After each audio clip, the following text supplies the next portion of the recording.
पहला प्रश्न, सद्गुरु मिल गए, साधक को इसकी प्रतिभिज्ञा पहचान कैसे हो?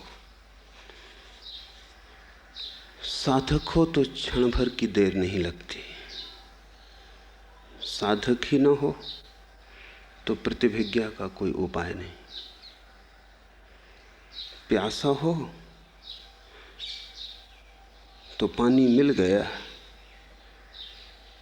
क्या इसे किसी और से पूछने जाना पड़ेगा? प्यास ही प्रतिभिज्ञा बन जाएगी, कंठ की तृप्ति ही प्रमाण हो जाएगी। लेकिन प्यास ही न हो, जल का सरोवर भरा रहे और तुम्हारे कंठ ने प्यास न जानी हो तो जल की पहचान न हो सकेगी। पानी तो प्यास से पहचाना जाता है, शास्त्रों में लिखी परिभाषाओं से नहीं। अगर साधक है कोई, साधक का अर्थ क्या है? साधक का अर्थ है कि खोजी है, आकांक्षी है, अभिप्सा से भरा है। साधक का अर्थ है कि प्यासा है सत्य के लिए। 100 साधकों में 99 साधक होते नहीं, फिर भी साधना की दुनिया में उतर जाते हैं। इससे सारी उलझन खड़ी होती है। तुम्हें प्यास ना लगी हो और किसी दूसरे ने, जिसने प्यास को जानी है, प्यास की पीड़ा जानी है और फिर जल के पीने की तृप्ति जानी, तुमसे अपनी तृप्ति की बात कही, बात बात में तुम प्रभावित हो गए, तुम्हारे मन में भी लोभ जगा, तुमने भी सोचा कि ऐसा आनंद हमें भी मिले, ऐसी तृप्ति हमें भी मिले। तुम ये भूल ही गए कि बिना प्यास के तृप्ति का कोई आनंद संभव नहीं। उस आदमी ने जो तृप्ति जानी है वो प्यास की पीड़ा के कारण जानी।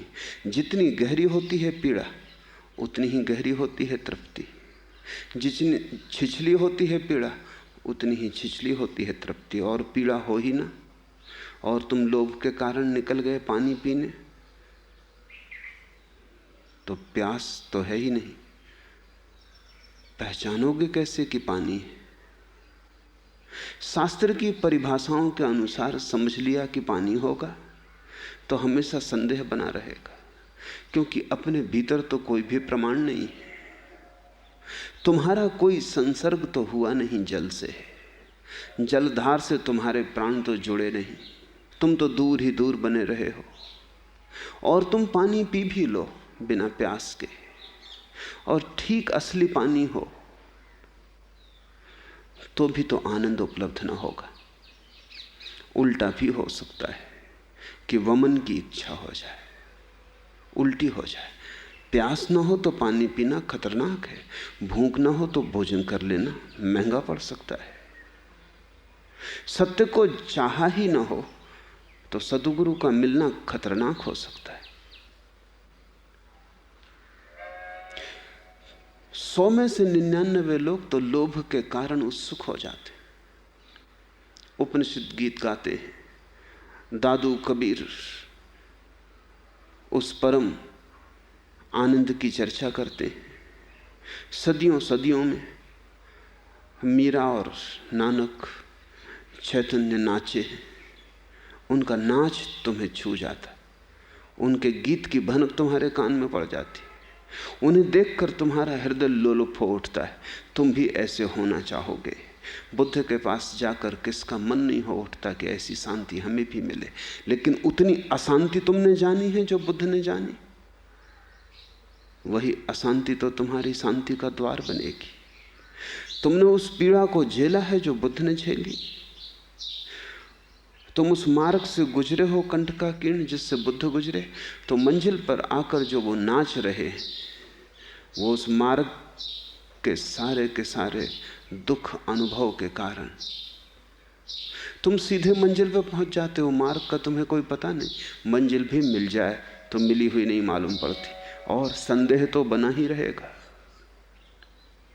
इसलिए ये तो पूछो ही मत कि सद्गुरु मिल गए इसकी साधक को प्रतिभिज्ञा कैसे हो, पहचान कैसे हो। सद्गुरु की फिक्र छोड़ो, पहली फिक्र यह कर लो कि साधक हो। पहले तो इसकी ही प्रतिभिज्ञा कर लो कि साधक हो। अगर साधक हो तो जैसे ही गुरु मिलेगा प्राण जुड़ जाएंगे, तार मिल जाएगा, कोई बताने की जरूरत ना पड़ेगी। अंधेरा अगर उजाला आ जाए तो क्या कोई तुम्हें बताने आएगा? तब तुम पहचानोगे कि अंधेरा नहीं उजेला है। अंधे की आंख खुल जाए तो क्या अंधे को दूसरों को बताना पड़ेगा कि अब तेरी आंख खुल गई, अब तू देख सकता है, देख। आंख खुल गई कि अंधा देखने लगता है, रोशनी आ गई कि पहचान ली जाती है। स्वतः प्रमाण है। सद्गुरु का मिलन भी स्वतः प्रमाण है।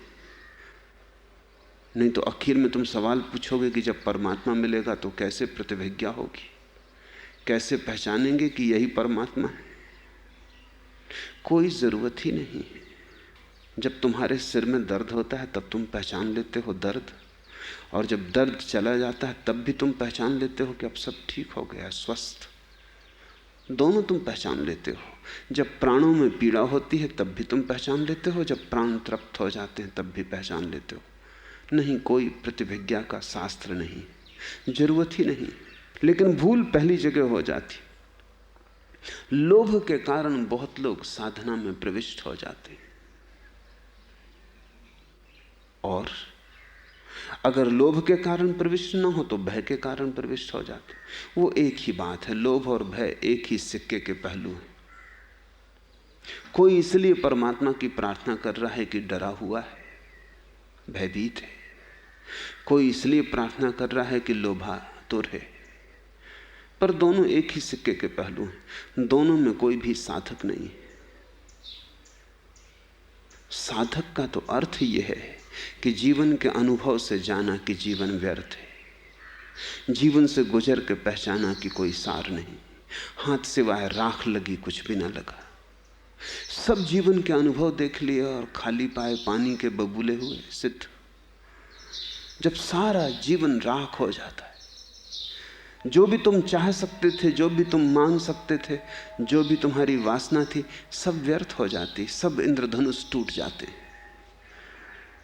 खंडहर रह जाता है जीवन का। उस अनुभूति के क्षण में खोज शुरू होती है कि फिर सत्य क्या है। ये जीवन तो सपना हो गया, न केवल सपना बल्कि दुख सपना हो गया। अब सत्य क्या है? जब तुम ऐसी उत्कंठा से भरते हो तब गुरु को पहचानना ना पड़ेगा। गुरु के पैरों की आवाज सुन के तुम्हारे हृदय के घूंघर बज उठेंगे। गुरु की आंख में आंख पड़ते ही सदा के बंद द्वार खुल जाएंगे। गुरु का स्पर्श तुम्हें नचा देगा। उसका एक शब्द और तुम्हारे भीतर ऐसी ओंकार की ध्वनि गूंजने लगेगी जो तुमने कभी नहीं जानी थी। तुम एक नए पुलक, एक नए संगीत और एक नए जीवन से आपूरित हो उठोगे। नहीं, कोई पहचानने की जरूरत ना पड़ेगी, तुम पूछोगे नहीं। और सारी दुनिया भी कहती हो कि आदमी सद्गुरु नहीं, तो भी कोई तुम्हें फर्क ना पड़ेगा। तुम्हारे हृदय ने जान लिया, और हृदय की पहचान ही एकमात्र पहचान है। इसलिए पहले तुम खोज कर लो कि साधक हो। वहीं भूल हो गई तो फिर मैं तुम्हें सारा शास्त्र भी बता दूं कि इस भांति पहचानना गुरु को, कुछ काम ना आएगा। क्योंकि जितने गुरु हैं उतने ही प्रकार के हैं। कोई परिभाषा काम नहीं आ सकती। महावीर अपने ढंग के, बुद्ध अपने ढंग के, कृष्ण अपने ढंग के, क्राइस्ट अपने ढंग के, मोहम्मद की बात ही और है। सब अनूठे। अगर तुमने कोई परिभाषा बनाई तो वो किसी एक ही गुरु के आधार पर बनेगी, और वैसा गुरु दोबारा पैदा होने वाला नहीं। इसलिए तुम्हारी परिभाषा में कभी कोई गुरु बैठेगा नहीं। जो गुरु पैदा होंगे वो तुम्हारी परिभाषा में ना बैठेंगे, और जिसकी तुम परिभाषा लेके चल रहे हो वो दोबारा पैदा नहीं होता। कहीं दोबारा बुद्ध होते,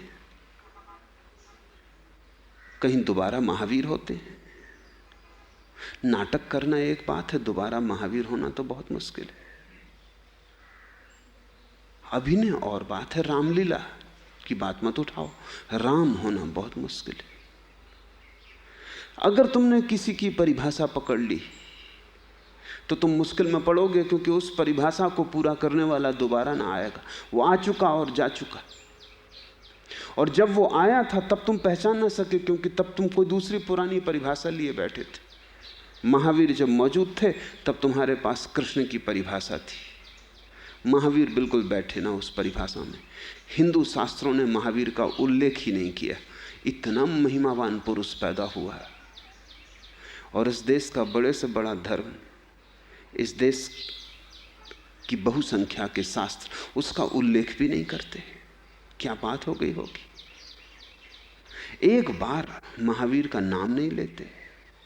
पक्ष की तो छोड़ दो, विपक्ष में भी कुछ नहीं कहते। प्रशंसा न करते, कम से कम निंदा तो करते नहीं। उतना भी ध्यान न दिया, परिभाषा में ही न बैठा ये आदमी। परमात्मा की परिभाषा उनकी और थी। उन्होंने देखा था कृष्ण को मोर मुकुट बांधे ये आदमी नग्न खड़ा था, इससे कहीं मेल नहीं बैठता था। उन्होंने कृष्ण को देखा था बांसुरी बजाते। इस आदमी की अगर कोई बांसुरी थी तो इतनी अदृश्य थी कि किसी को दिखाई नहीं पड़ी, या इस आदमी के पास कोई बांसुरी ही ना थी। ये आदमी उनकी भाषा में कहीं आया नहीं। सब पुराने संकेतों कसौटियों पर कसा नहीं जा सका। तब महावीर चूक गए। महावीर को जिन थोड़े से लोगों ने समझा, जिनकी प्यास थी, जिन्होंने पहचाना, जो बिना परिभाषा के पहचानने को राजी थे, वे वही लोग थे जिनकी प्यास थी। अब वे दूसरी परिभाषा बना गए। अब उनके अनुयायी उस परिभाषा को ढो रहे हैं। अब बहुत अड़चन है। अगर वो मुझे बैठे इस कुर्सी पर देख लें, अड़चन है। महावीर कुर्सी पे कभी बैठे नहीं, ये आदमी गलत है। कपड़ा पहने देख लें, मुश्किल, कि महावीर तो नग्न थे। दिगंबरत्व तो लक्षण है। अभी तो मुझे वही लोग पहचान सकते हैं जिनकी प्यास है, और खतरा उनके साथ भी यही रहेगा कि मेरे जाने के बाद वो कोई परिभाषा बना लेंगे जो दूसरों को उलझाएगी, क्योंकि फिर दोबारा कोई आता नहीं। मेरी बात ठीक से समझ लो। जब तक तुम परिभाषा बनाते हो आदमी चला जाता है। जब तुम्हारी परिभाषा बन के तैयार हो जाती, बिल्कुल सुनिश्चित हो जाती, तब दोबारा वैसा आदमी पैदा नहीं होता। धर्म की सारी विडंबना यही है। इसलिए तुम कृपा करो, परिभाषाएं मत पूछो, प्यास पूछो, अपनी प्यास टटोलो। अगर प्यास ना हो, धर्म की बात ही छोड़ दो। अभी धर्म का क्षण नहीं आया, अभी थोड़े और भटको, अभी थोड़ा और दुख पाओ, अभी दुख को तुम्हें मांझने दो, अभी दुख तुम्हें और निखारे। अभी जल्दी मत करो, अभी बाजार में ही रहो, अभी मंदिर की तरफ पीठ रखो, क्योंकि जब तक तुम ठीक से पीड़ा से न भर जाओ, लाख बार मंदिर आओ, आना ना हो पाएगा। हर बार खाली हाथ आओगे, खाली हाथ लौट जाओगे। मंदिर तो उसी दिन आओगे जिस दिन बाजार की तरफ पीठ ही हो जाए। तुम जान ही लोगे कि सब व्यर्थ है। उस दिन तुम बाजार में बैठे बैठे पाओगे मंदिर ने तुम्हें घेर लिया। उस दिन तुम्हें गुरु खोजने न जाना पड़ेगा, वो तुम्हारे द्वार पर आके दस्तक देगा। अपनी प्यास को परख लो। मगर बड़ा मजा है, लोग प्यास का सवाल ही नहीं उठाते। पूछते हैं सदगुरु की परीक्षा क्या? तुम अपनी परीक्षा कर लो। तुम तक तुम्हारी परीक्षा काफी है, उससे आगे मत जाओ। तुम्हें प्रयोजन भी क्या है सदगुरु से? तुम अपनी प्यास को पहचान लो। अगर प्यास है तो तुम जल की खोज कर लोगे, करनी ही पड़ेगी। मरुस्थल में भी आदमी जल खोज लेता है। प्यास होनी चाहिए, और प्यास ना हो तो सरोवर के किनारे बैठा रहता है, जल दिखाई ही नहीं पड़ता। जल के होने से थोड़ी जल दिखाई पड़ता है, भीतर की प्यास होने से दिखाई पड़ता है। कभी उपवास करके बाजार गए उस दिन फिर कपड़े की दुकानें नहीं दिखाई पड़ती, सोने चांदी की दुकानें नहीं दिखाई पड़ती, सिर्फ रेस्टोरेंट, होटल। उपवास करके बाजार में जाओ, सब तरफ से भोजन की गंध आती मालूम पड़ती, जो पहले कभी नहीं मालूम पड़ी थी। सब तरफ भोजन ही बनता हुआ दिखाई पड़ता है। वो पहले भी बन रहा था, लेकिन तब तुम भूखे न थे। भूखे को भोजन दिखाई पड़ता है, प्यासे को पानी दिखाई पड़ता है, साधक को सद्गुरु दिखाई पड़ जाता है।